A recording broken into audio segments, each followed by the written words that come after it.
are spheres now. Most of these pieces that I made in the beginning are really spheres because I mean, I have only one neck, I have two ears and two wrists. So there's not so much space where you can put your jewelry.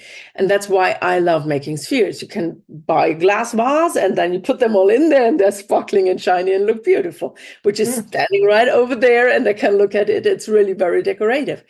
And the point is, it's really funny because some people, when they bead something, it always has to be a piece of jewelry.